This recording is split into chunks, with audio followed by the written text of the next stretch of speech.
hindi mako-convict si Romualdez po, hindi po siya mako-convict. Kasi isa lang naman siyang na testigo. Mm. Wala siyang na ibang testigo na talagang mag-ano kay Romualdez. So hindi ako naniwala talaga sa na mako-convict po.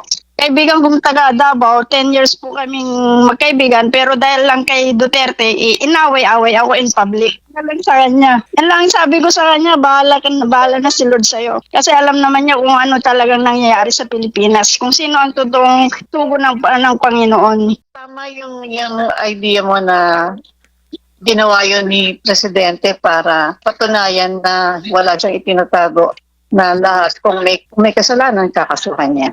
Pero hindi ako naniniwala may kasalanan siya. Palagay niyo ho ba matibay yung ebidensya na yun para ma-convict si former speaker? Hindi po, wala pong hindi matibay yung ebidensya na yun.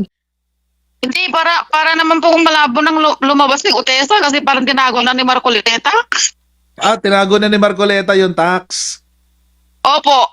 Parang siya, mas malabo pa sa tatlukan ni Marcoleta. Ay, grabe siya. Wala, hindi yan mag-convict kasi hindi yan lalabas si Lutisa. Paano yan?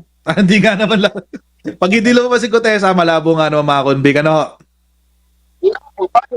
Paano mag-convict yan? Kasi marunong talaga ang presidente. Correct. Ang buwan lang na magtatawag yan ng hearing. Paano makakalabas yan? Buisit na yan. I don't think mako-convict the evidence nila yung testimony ni Gutierrez is very incredible. Tapos walang evidence. Puro lang, puro salita lang. So kailangan may evidence, di ba? So mahihirapan po makonvict, ano?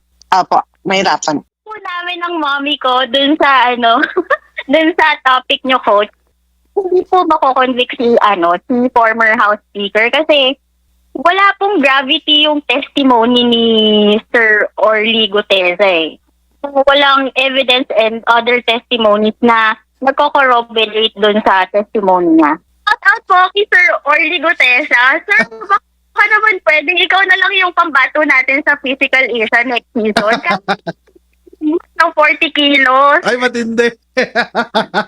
Gusto ko yung comment mo, mama. Promise. Yung kay Gutierrez, kahit sabihin na natin yung affidavit niya is, let's say, sabihin na natin okay lang yung pagkakaano niya ng notarization. Ang problema doon is, hindi it would hold water because hindi pa siya na-cross-check sa amin.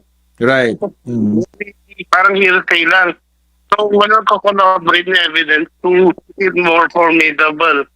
So, kung yun ang paniniwalaan, paano mo makakonvict si Romualdez?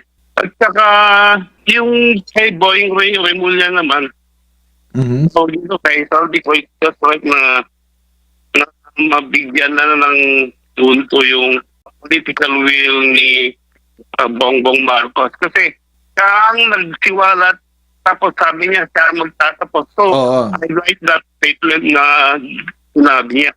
Let's just pray na dapat mahalap agad si Saldi Goma yung passport niya and big golden passport man siya or whatever, dapat maunahan. Right. Magkaka-deliver ng justice at saka uwi siya agad-agad to take justice. Shoutout ko lang yung mga DDS friends ko dito sa Singapore.